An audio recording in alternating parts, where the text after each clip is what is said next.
नमस्कार। आज हम त्रिपुरा के टिपरामोथा विधायक रंजीत देबबर्मा पर्वत्य छठग्राम जना समहति समिति यानी पीसीजेएसएस और त्रिपुरा तथा बांग्लादेश के चिटगांव हिल ट्रैक्ट्स के बीच चल रहे आरोपों, अपीलों और प्रति आरोपों के बारे में बात करेंगे। यह चर्चा सुरक्षा, राजनीति और मानवाधिकारों के आयामों को उजागर करती है। टिपरामोथा विधायक रंजीत देबबर्मा, जिन्हें कुछ रिपोर्टों में देव वर्मा भी लिखा जाता है, त्रिपुरा में सीमा सुरक्षा और घुसपैठ के मुद्दों को लेकर काफी मुखर रहे हैं, खासकर बांग्लादेश से आने वाले समूहों के संदर्भ में। जुलाई 2025 में उन्होंने त्रिपुरा के मुख्यमंत्री डॉ माणिक साहा को एक पत्र लिखा, जिसमें अवैध घुसपैठ पर रोक लगाने के लिए गठित विशेष टास्क फोर्स यानी एसटीएफ की पारदर्शिता पर सवाल उठाए और उसकी संरचना, संचालन, संसाधनों और घुसपैठियों बनाम शरणार्थियों के निपटारे को लेकर 11 विशेष प्रश्न किए। हालांकि इस पत्र में पर्वतीय छठग्राम जना समहति समिति यानी पीसीजेएसएस का सीधा नाम नहीं लिया गया है, लेकिन यह उन व्यापक चिंताओं से मेल खाता है जो बांग्लादेश आधारित सशस्त्र समूहों के भारत में अवैध प्रवेश से जुड़ी है, क्योंकि हाल की रिपोर्टों में पीसीजेएसएस पर ऐसे गतिविधियों के आरोप लगाए गए हैं। देबबर्मा की अपील, जैसा कि प्रश्न में बताया गया है, पीसीजेएसएस की कथित संलिप्तता की जांच की मांग करती है, जिसमें अपहरण, रंगदारी, हत्या और बांग्लादेश के चिटगांव हिल ट्रैक्ट्स में सशस्त्र मिलिशिया बनाए रखना शामिल है। साथ ही उन्होंने भारत के गृह मंत्री अमित शाह और मुख्यमंत्री साहा से हस्तक्षेप का अनुरोध किया। इस विशेष अपील पर शाह या साहा की ओर से कोई सार्वजनिक प्रतिक्रिया दर्ज नहीं है। हालांकि साहा ने पहले हिंसा की निंदा की है और संबंधित शिकायतों की जांच के आदेश दिए हैं।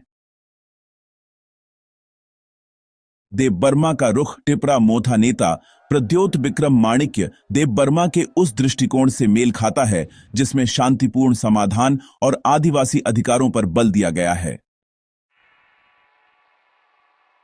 पीसीजेएसएस ज्योतिरिंद्र बोधिप्रियो लार्मा, जिन्हें संतू लार्मा के नाम से भी जाना जाता है, के नेतृत्व में चिटगांग हिल ट्रैक्ट्स के आदिवासी जुम्मा लोगों का प्रतिनिधित्व करने वाला एक राजनीतिक संगठन है।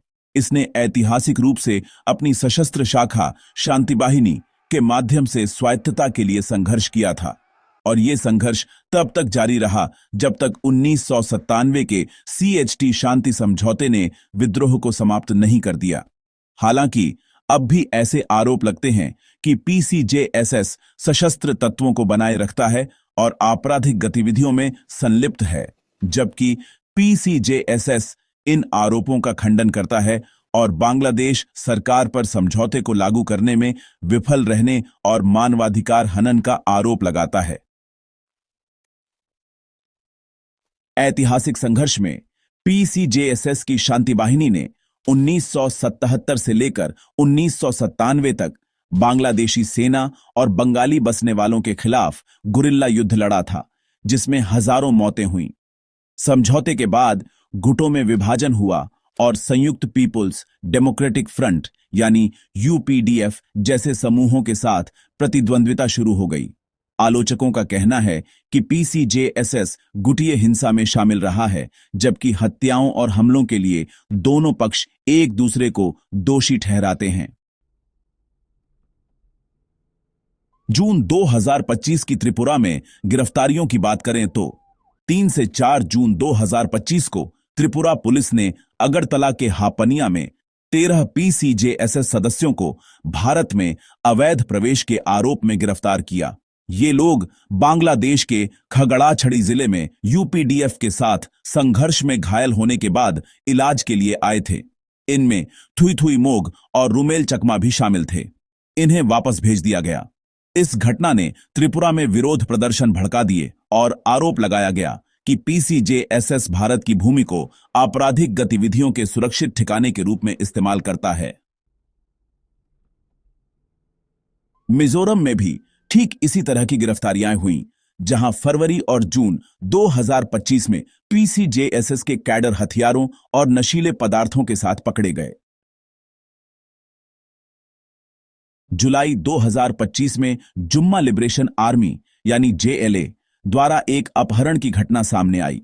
1 जुलाई 2025 को जेएलए, जिसे पीसीजेएसएस का सशस्त्र विंग माना जाता है, ने रंगामटी जिले के रंगापानी छरा गांव से 6 आदिवासी ग्रामीणों का अपहरण कर लिया और 6 लाख बांग्लादेशी टका यानी लगभग 5,500 अमेरिकी डॉलर की फिरौती मांगी।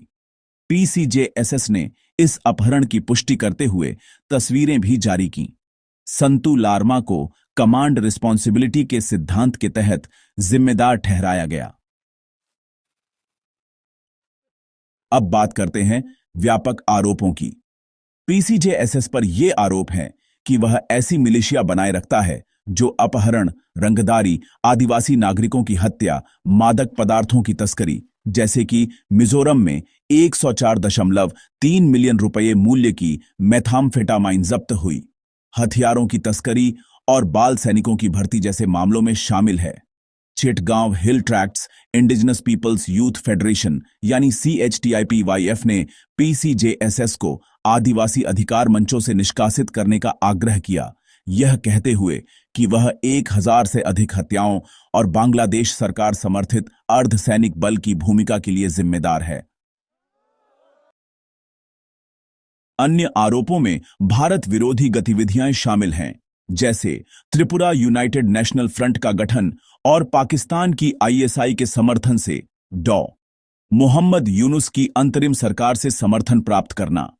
30 जुलाई 2025 को त्रिपुरा के नूतन बाजार में हुए विरोध प्रदर्शन में पीसीजेएसएस पर प्रतिबंध लगाने की मांग की गई और आरोप लगाया गया कि वह नशीले पदार्थों, पशु तस्करी और स्थानीय लोगों को डराने धमकाने में शामिल है। पीसीजेएसएस 1997 के बाद सक्रिय सशस्त्र विंग बनाए रखने से इनकार करता है और बांग्लादेश सरकार पर संगठित उल्लंघनों का आरोप लगाता है। पीसीजेएसएस का दावा है कि 1997 के शांति समझौते का 2/3 हिस्सा अभी भी लागू नहीं हुआ है, जिसमें भूमि अधिकार और सैन्यीकरण समाप्त करना जैसे प्रमुख मुद्दे शामिल हैं। जनवरी 2025 से CHT समझौता कार्यान्वयन समिति की बैठक नहीं हुई है, जिससे ऑपरेशन उत्तरण के तहत सैन्य नियंत्रण बना हुआ है। इससे जातीय सफाया, जमीन हड़पना जनवरी से जून 2025 के बीच कम से कम 300 एकड़ और बसने वालों की हिंसा को बढ़ावा मिला है। जनवरी से जून 2025 के बीच पीसीजेएसएस ने कुल 103 घटनाओं की रिपोर्ट दी, जिनमें 315 जुम्मा लोग प्रभावित हुए। इन घटनाओं में 49 गिरफ्तारियां भी शामिल थीं, जैसे कि 20 जून को 9 व्यक्तियों को हथियार फंसाकर गिरफ्तार किया गया। इसके अलावा 48 सैन्य अभियानों की जानकारी दी गई, जिसमें अप्रैल में 200 कर्मियों का एक बड़ा अभियान शामिल था। मारपीट, घरों की तलाशी और 34 गांवों में धमकियों की भी घटनाएं सामने आईं। महिलाओं के खिलाफ हिंसा के 15 मामले दर्ज किए गए, जिनमें 5 मई को सामूहिक बलात्कार और हत्या की घटना भी शामिल है। पीसीजेएसएस ने प्रतिद्वंद्वी गुटों जैसे UPDF प्रसिद्ध गुट पर भी 19 घटनाओं का आरोप लगाया, जिनमें 3 हत्याएं शामिल हैं। उनका आरोप है कि सरकार सूचना, आतंकवाद और सैन्य उत्पीड़न कर रही है। देबबर्मा की अपील, जिसमें उन्होंने टिपरा मोथा विधायक के रूप में जुलाई 2025 में एक पत्र लिखा था, खास तौर पर आदिवासी त्रिपुरियों के लिए घुसपैठ के खतरों पर केंद्रित है। इस पत्र की कॉपी पुलिस अधिकारियों को भी भेजी गई थी और इसमें संभवतः पीसीजेएसएस की सीमा पार गतिविधियों का भी जिक्र है। शाह और साहा से पीसीजेएसएस की जांच की उनकी अपील इन चिंताओं से जुड़ी हुई प्रतीत होती है। हालांकि मीडिया रिपोर्टों में देबबर्मा का कोई शाब्दिक बयान नहीं मिला है।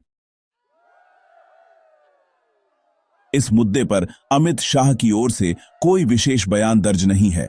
मुख्यमंत्री साहा ने भी देबबर्मा की पीसीजेएसएस विशिष्ट अपील पर सार्वजनिक रूप से बात नहीं की, लेकिन 30 जुलाई के विरोध प्रदर्शन में उन्हें एक ज्ञापन सौंपा गया, जिसमें पीसीजेएसएस पर प्रतिबंध और निर्वासन की मांग की गई थी। साहा ने पहले प्रद्युत देबबर्मा द्वारा दर्ज शिकायतों के बाद हिंसा की जांच का आदेश दिया था और यह भी कहा था कि सरकार हर तरह की हिंसा का विरोध करती है। बीजेपी और टिपरा मोथा के बीच भी तनाव है, क्योंकि जुलाई 2025 में साहा ने मोथा कार्यकर्ताओं द्वारा कथित हमलों की निंदा की थी। त्रिपुरा में जैसे 30 जुलाई को नूतन बाजार में हुए विरोध प्रदर्शनों से पीसीजेएसएस के प्रति स्थानीय विरोध बढ़ता हुआ दिखता है। यहां आदिवासी और गैर आदिवासी दोनों ही कथित आपराधिक गतिविधियों के खिलाफ एकजुट हुए। सोशल मीडिया पोस्ट्स में आईएसआई से संबंधों के आरोप भी सामने आए हैं और पुलिस जांच की मांगें उठ रही हैं। वहीं सीएचटी में आदिवासी आवाजें डर और बांग्लादेशी बलों के खिलाफ प्रतिरोध की पुकार को दर्शाती हैं। 17 अगस्त 2025 तक कोई बड़ा उग्र संघर्ष या समाधान दर्ज नहीं हुआ है, लेकिन यह स्थिति साफ तौर पर दिखाती है कि सीएचटी के अधूरे तनाव भारत में भी फैल रहे हैं। इन दावों को संबोधित करने के लिए भारतीय प्राधिकरणों, बांग्लादेश सरकार, पीसीजेएसएस और आदिवासी समूहों सहित सभी हितधारकों को शामिल करते हुए संतुलित जांच की जरूरत है।